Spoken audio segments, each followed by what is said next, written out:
So when did you guys?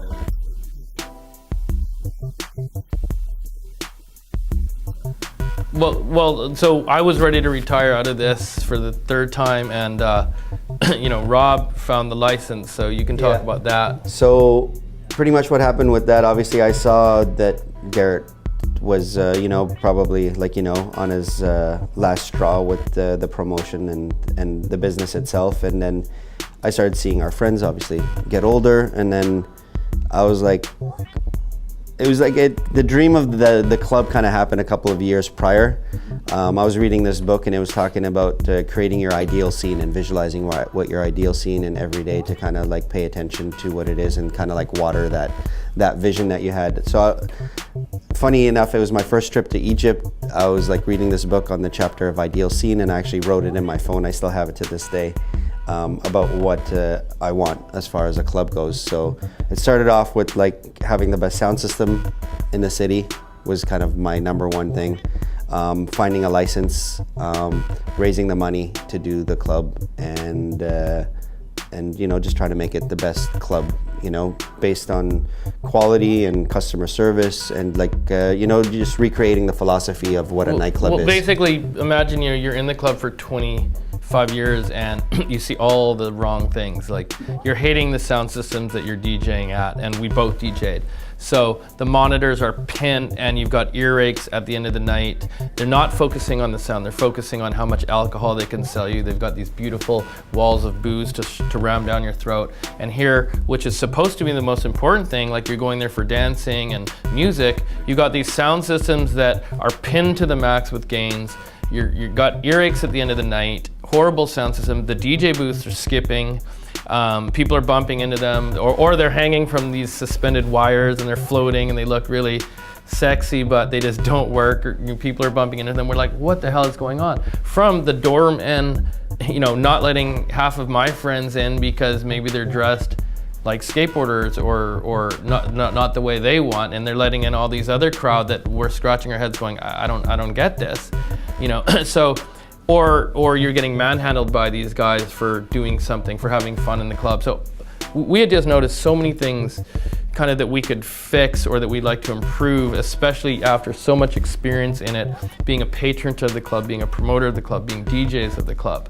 So we had these ideas, and Rob kind of kicked it to me. For first off, licenses are very hard to, you can't just open a venue in Vancouver. So there's some ruling about that you can talk So we about. found an existing license, and it was in Chinatown, where currently Fortune is. And it was a bar that some hipsters were kind of throwing parties at. And a guy by the name of Dunya, he had put a deposit down to kind of take this license over, and then his investors kind of fell through, and then he kind of gave me a call. He's like, hey Rob, I want you to come down and see this place. So as soon as I went down there and saw it, I kind of the wheels started kind of turning, right? Talking to the owner of the place, and the vision kind of started, and then the ball. But you have to understand, when Rob's talking about this vision, it's not like it was crystal clear right away, because you got to understand, on Pender Street where we are, and this is 10 years ago, we're going into our 8th year anniversary, what Chinatown looked like back then. There was no Kiefer Bar, there was no Bao Bay, there was no 20 other restaurants and businesses around. This was the first. The other thing that we had going against us is this is on the 3rd floor of a building. Everybody knows retail and businesses happen on the 1st floor. You get to see the window display, all this stuff. We're talking about a 3rd floor. We are also located next to the craziest alley in the city, the alley to the right of us. Ground zero. Tons of heroin and drug addicts around us. Also zero walk by for the club. So on one hand, the wheels are churning, but we're like, maybe we should move the license. I don't know, no walk by at all. And then the city's pressuring you, hey, why don't you move the license to Granville Street? They have these zones mapped out on where they want things to be. And they're like, go to Granville Street. And obviously, thank goodness we didn't go there. But at the time, Granville Street was kind of popping in a mainstream way. And you think, well, even if we opened our doors today, you might get 100 people in or 50 people in or whatever. But there was also everything opposite that we wanted to do. Like the vibe wasn't us. We had just gone through this sort of big mass mainstream venue with 2,000 people. And for me to get back into this, I wasn't gonna go that route. Like money aside, I don't really care. We wanted to do something that finally we could do for ourselves, for our friends, artists, skateboarders, people that are really into quality music, that kind of scene, the creative sort of scene. And that's where Rob was like, okay, so here's the license, we've got it here, do you want to be a part of this? And I'm like, oh man, like I'm just like, I've got 2 feet out the door. Like I've told you this a bunch of times. But at the same time, I kind of thought, I'm a little bit crazy that way, but I also thought of all the things we could do right. Like what if we had cool door people, door hosts, no guys aren't touching the patrons at all. Like they're polite, thanking them, and females at the door just going, hey, how you doing today? Like have a good evening, and what if we did have this sound system that Rob's talking about, and we focus it on the sound, like 100% on the sound first. We don't even care if there's alcohol there. Like the wall full of alcohol was gonna be hidden at one point, like underneath, and not showing any of it. Like, hey, if you want vodka, there's your vodka. You don't need 20 types of vodka. Like you want high end or low end, cool. So that was sort of the initial concept. Yeah, well, definitely the business plan was a big part of, because then the business plan was kind of like, it was like a projection to what could be. So it was like, I looked at it as kind of like my flight plan.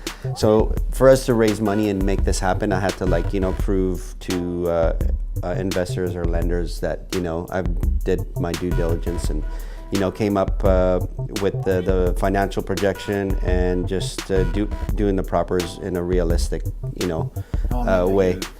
That was like a good month and a half to 2 months of working on it, and I worked on it with my buddy Kolya at the time, who's an English teacher, and I took a project management course prior, and then I had this book on how to write a business plan. And also had my good friend Carrie and Nico from Shambar, who had just opened up Shambar a couple years prior, and Carrie was a big help in helping me kind of create a business plan. She let me see her business plan, and between what she had and I had, it was really a series of questions, and then I would answer them, and then we'd write paragraphs out of them. And then I would show it to Garrett, and then we'd tweak it out and kind of like until we kind of got to a final draft. But that was kind of really our intro to the vision of the club. And I had been traveling a lot prior to that, so I had like sourced out all these different sound systems in Amsterdam and New York and Germany. So I was like going around and going to these clubs and seeing, okay, whoa, this sound is amazing. Like I'm sitting here talking to you like this, and there's a dope sound system. So at the time, my only choice was this system called the Function One sound system. So I had also called them and was explaining to them about the club and what's kind of going on. And this is when I raised the money, and we raised the money just with friends and family that believed in us and knew our history. Sean was actually a guy that also helped out at the time, and a guy owned the printing company that we worked with a lot. Also Salim and Garrett's dad, Nick, also helped out. So there was like all like close family friends that helped out to make this kind of dream come true. And then we worked with a designer, with Sarah from the Orangutan Design, and she was like really helpful in like helping design the club and getting our vision kind of translated into what we wanted to. So the sound was obviously the biggest factor. I call it like the tip of the pyramid. From there, the sound was the top, and then everything else, we spent whatever was left over of the money that we had in our budget, we spent on everything else. So we didn't spare any expenses. We basically went to a bunch of people, and as Rob said, and we're just able to kind of just give them a little bit of return on the money. And if we're cool to hold this, if you trust us to hold this money for a few years, and we'll pay you X amount of percentage in return. And obviously there's a lot of pressure on that as well for us to perform, but we went into this kind of with 15 years of experience prior of doing the club. We hadn't physically done a club before, But there's also a lot of club owners out there that we were working with that you're scratching your head as well, why they're doing it, and they have no knowledge of the scene, no care for the scene, culture of the scene. And of course, when you're also DJing and your friends are all the DJs, and you know, all the patrons, and you're going to venues and caring about the music. I think the music and the quality of music was sort of our number one thing, where some people get into the club business to sell alcohol and make money that way, you know what I mean? Ours was more, let's build a place based around sound.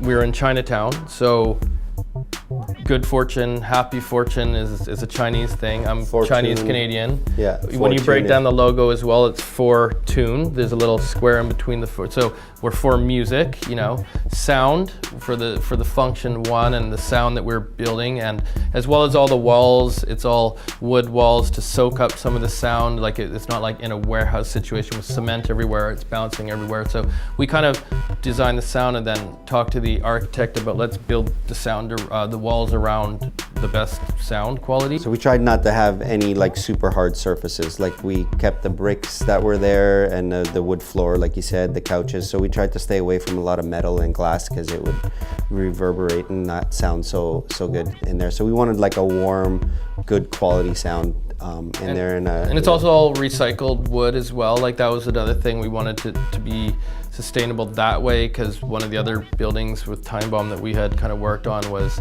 kind of a lead project as well. So we were like, hey, with the environment, the way things are going, can we also make this environment friendly, which is something, and let's also do something different that we haven't really seen too much, is we're so connected to artists and creative through a lot of the brands that I'm working with. Like, let's have a whole ton of installations in there. So we contacted our artists, like there was Shepherd Ferry piece, there's parts of it that are still there, Kaput, Dead Boys Clubhouse, Tim Bernard, The Dark, Mega. So people that were around in Vancouver or friends from out of town would come in and they would just start, okay, this section is yours. You know what I mean? You go paint it. So it's like a nice little art installation as you go in. So that's one thing that we wanted to be around the culture of the club too.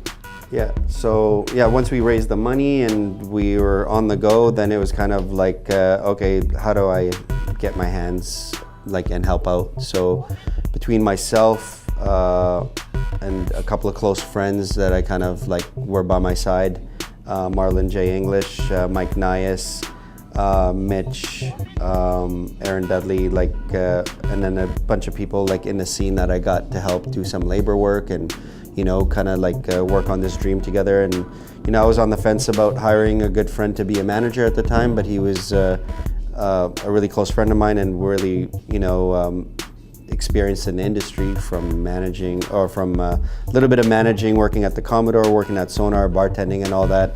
So I was always on the fence about like working with like family and friends, you know, but then it ended up being the best decision that I could make, because we really, all of us, you know, as a collective, like built something really different and unique in Vancouver, and actually like one of a kind. And it's, you know, it's been like 8 years and, you know, going still well, and we're still catering to a culture that's obviously changed a little bit, not necessarily you know, where I would like always go out to anymore, but it's still like a younger audience like loves the club, and that's, you know, that's kind of like our sign of success in a way. It just depends on the act that you have. If you bring in a band act, you're gonna get that crowd. If you bring in a punk rock act, you will get that crowd. Older, younger, it doesn't really matter. We're pretty much open game to all ages and all people that want quality music. I mean, the thing is, we went opposite of mainstream. Like, we could have just closed that 2,000 person night and said, hey, you know what, that night is now moved to this. You know what I mean? Like, now it's there. We would have had 2,000 people in that room and it would have been that. But we kind of went opposite. You know, we actually didn't promote it through our channels because we had been known for that the last run. So we kind of removed ourselves a little bit and were able to reinvent, which is a little bit like starting over again, but hey, let's go opposite what's Granville Street. Like, we're not really a top 40 mainstream club. Like, we'll play a little to the left or to the right field of it. And because there's enough of that out there. There's nothing wrong with that, but go to Granville Street or go here or there to see it. But you can come to us for maybe a little bit to the left or to the right, and just good quality. And if people are coming in to experience that, great, turn them on to something new, like a new DJ or a new music or a new sound perhaps. That's kind of what we wanted to do.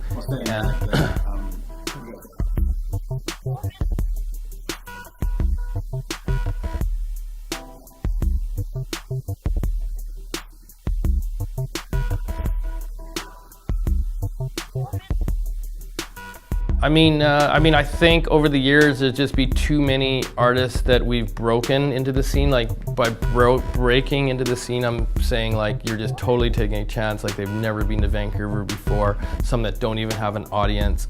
But it's just every week. Every week you're constantly working on something new as far as an artist to introduce, or locals, or whatever. That's definitely part of it. Like once we have that crowd that's coming for the weekend, call it 500 or 600 people every week, you can kind of put anything in front of them, and unless they totally shit the bed, it's got to be curated to that crowd a little bit. We're not going to pick something whack for it, but if they're pretty on point, then you got that audience to go see them. Rather than, oh, let's just put this guy on a Wednesday and nobody shows up to see that person. So there's a lot of times where you're kind of layering stuff onto busy nights or taking a chance on a new artist. On one hand, we've have a lot of things come and go in that career, but a lot of times we've had artists, and we've worked with other promoters too. It's not just all us anymore. Like we have talent buyers, amazing talent buyers and other promoters that we work with that'll bring stuff into the room. But somebody like Wiz Khalifa was in the room way back when. These guys are selling out stadiums. You've got J. Cole that was in the room, or Grimes, or we could list so many awesome acts that I can't even believe they were in our room at one time. EPMD, Rockham, Nice and Smooth. Well, they were like my childhood kind of like heroes, that people that I listened to and grew up listening to. Diamond D we had in there, like But those are old school acts, but we're talking also like new ones that can't play our room anymore because they're too big. But kind of like you got to start somewhere. It lends to your question. I feel like it's like artist, culture, community, and that's kind of, I learned that just through growing up in the hip hop culture, where it was like, especially in Vancouver, is like the crew that I grew up around with. Everyone like did something to contribute to the culture. Either they're breaking, doing graffiti, DJing, or MCing. So each person like in our crew was actually doing something. So it's like our crew was built of people doing things, and then obviously the promotion and throwing the parties was kind of another element to it too. But we always kind of tried to cultivate the culture, of hip hop, because where we came from. But then the hip hop culture was very similar to the skate culture, which was also kind of up and coming at the time. And we were kind of like both kind of like outsiders. People didn't want to let you skate, or people didn't want you to throw a hip hop night or play hip hop at their night. So we were kind of a bit outcasted. So we just built a good community of people, and then people started to kind of like catch on what was happening in America, what was happening in Europe, and all these different places. And it's like, oh, this isn't going anywhere. This is gonna this is staying. It's got longevity in it. So we were always never really focused on the business side of it. Like that just came with the success of bringing people together. Majority of our club nights, were guest listed, but we knew the people we guest listed were going to tell other people about this night. So it kind of helped generate that momentum. So, that's kind of, I think, what one of the reasons of our success is that we always stayed in touch and respected the art form and respected the artists, the DJs, not only in Vancouver, but we booked a lot of DJs from Toronto, like one of the first promoters to ever bring, like Baby Blue Sound Crew at the time, starting from scratch, Four Corners, Baby U, and these guys are still like in the industry kind of doing their thing. But we took chances, throughout, all of Canada. PJ the Boy from Calgary, it's a numerous pump. Like on another guy from Calgary. On the one hand, there's a lot of great locals, and the locals will always drive the night too, because you might as well. It's going to be, they're as talented as everybody else out there, but I think to keep things interesting, like when you're talking about a 7-year night, you have to layer in some out of town acts to keep that excitement going as well. Because if it's just all locals, people are like, well, I saw them over there on that week and that week. So you kind of base it around that, and then you bring in some, and it's expensive. You know, you're bringing in somebody from Toronto that isn't drawing, but he's the best DJ. You're loving it. You got to put him up in a hotel, and you've got to pay extra money for that, and you got to pay for a flight. You know, like to do that, it's quite a bit extra money. But the thing is you got to keep yourself excited, right? Like, what's going to keep me excited to go out again and again and again? And if you can excite like ourselves to keep going out, then I think that everybody else will be just as jazzed, you know. Well, people are gonna, especially if you're talking to someone and inviting them, they're gonna notice if you're excited about it or not. Yeah. You know, and it's like, you know, it's and it's good content. That was the beautiful thing about it. Yeah. And I think it resonated with people, and they kind of realized that, you know, I think they just knew that we were passionate about what we do, and we love what we do, and we contributed to what we're doing too.